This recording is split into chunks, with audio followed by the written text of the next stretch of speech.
We go. We're recording. Oh, yeah. Okay, hold on. You know what? I'm going to try something too. Hold on 1 second. Yeah. So it's just your voice. Yep. Yep. Now it's your picture. No. Yep. Okay. Your video is on. Is that what you want? Oh, what do you mean? Can you see me? Yes. Right. No, it's fine. But yours is big, right? Yep. Yep. Okay. All right. Hi, everybody. Real quick, I want to talk to you about back alignment with my lovely model, Tracy. Woohoo! Hi, guys. All right. So, Tracy, I want you to turn to the side so everybody can see the side profile, and take your arm and move it across your chest or your belly so you can see the back. So what I want you guys to look at is the curvature of the spine, starting about the bottom of the sports bra, and you can see how the spine curves forward and it goes out over the hump of the booty, and it looks all nice and pretty, which is great, except this type of standing posture eventually creates lower back pain. And so I'm going to show you why in just a minute. So now, Tracy, if you'll take both hands and find your hip points. So your hip points is that top point of the highest point where your hip bones are. You find your hip points. And right now, Tracy's hip points are what we call pointing down. So they're pointing her pelvic bowl, as we also call it. The hip points are pointing down towards the floor. And we want those hip points to point upwards. And we do that by tilting the pelvic up. And I call it hips to the nips. Point your hips to your nips, right? So Tracy's doing it right now. And it takes a bit of work in engaging the muscles to point those hip points up. And when you do that, what happens is the thighs move forward and the knees bend a little bit. And then the chest at the shoulders kind of folds, it hunches forward. So once you have those hip points pointing upward, now straighten the legs and lift the chest without tilting the hip points down again. So now you can see the back has straightened out some, that curvature has straightened out a little bit. So now if we take it a little bit further and really dig in and push those hip points up again, there you go. And now lift the shoulders, that curvature is almost gone, right? And the belly is super engaged and the core is engaged all the way from the lower core to the upper core. Tracy, how does that feel? Oh my God, it's all through my abs, all the way from lower, all the way up into like my, underneath my breastbone is like engaged. It's so tight. Yep. So now can you hold that tightness and turn towards the camera? Like. Yep. You look like a robot. Sorry. See how that tight is? Now just totally relax. So if you notice, if you saw that her hip points went right back down and they call it the pelvic bowl tilted downward. All right, so now turn again to the side and move your arm and you see the arches back. All right, so let's show it one more time. So keep your arm out of the way this time so we all know where our hip points are. And tilt the hip points up. Yep. Lift the chest and straighten the legs. There you go. And tilt again. So nice straight back. And now she's going to do a forward fold.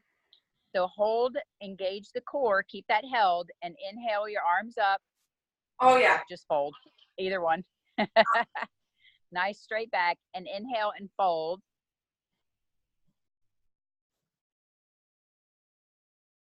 And now right about there, just keep going and relax.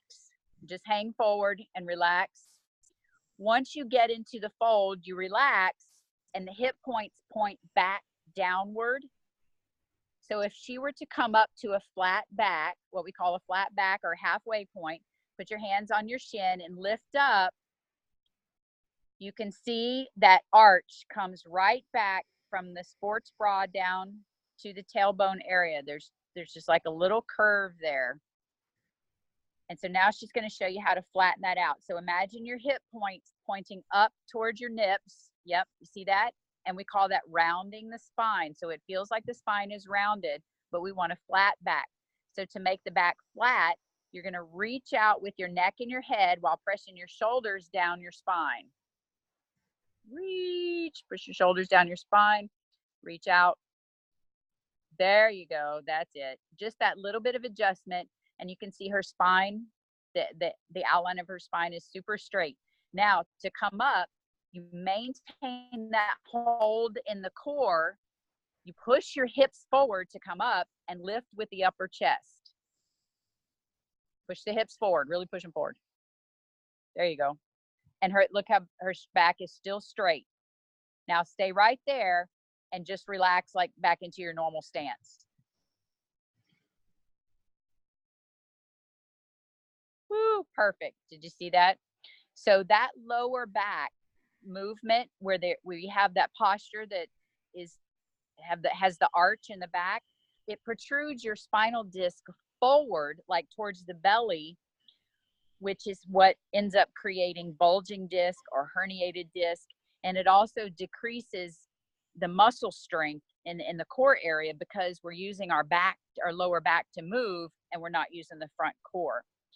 So when you exercise or when you stand or when you sit, you want to practice and pay attention to those hip points being pointed upwards and then lifting the chest. All right. So now Trace, come sit down in your chair.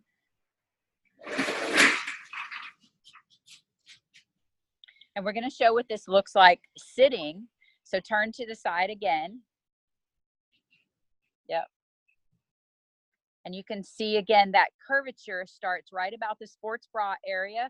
So that if I had like a yardstick and I stuck it right up against the back of the booty that protrudes the most and lifted up, there would be a huge gap in between that yardstick and her shoulders. So what we want to do is we want to straighten out the back. So same movement, tilt your hip points up. Yep, it kind of rounds the spine a little bit. Now hold the core like that and bring the shoulders back, lifting the chest. Yep, straightening the spine. There you go. And see that straightness in the spine? And that's how you want to sit as much as you can possibly think about it throughout the day, reminding yourself to sit like that. And it is tiring on the muscles because you're training your muscles to hold your spine in place. Okay, you can relax. Oh my God. Holy Hannah. It's almost hard to like get your breathing in like sequence again when you're in that position. Yep, it is. So now imagine trying to maintain that alignment when you do your workout. It takes a lot of focus. Yes. So in doing yoga, when we do certain yoga exercises or poses, it's all about the alignment and being able to keep your thoughts focused on what your body's doing to keep your alignment in place.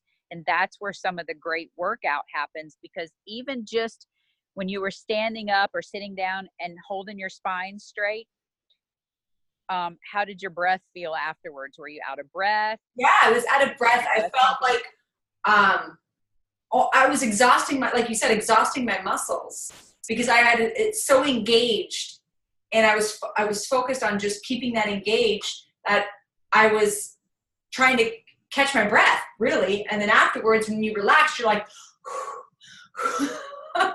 right. Yep. So yesterday, or I posted a video, not yesterday, but this morning, I posted a video of that same type of alignment with me doing it in the forward fold. And what I let people know is that sometimes in yoga, we think that it's not a workout. So even if a forward fold, if you're not getting a workout, it's because you may not be doing it properly. And how do you know? Because you're freaking out of breath, right? Afterwards. Yes. So awesome job. Thank you for Tracy helping me with that to show you guys the alignment. And if you guys have any questions about your alignment or you want to ask me something, feel free, or shoot me a message or post it in the group, a video of yourself, and I definitely will help you out. Thanks, Linda. Thank you, Tracy.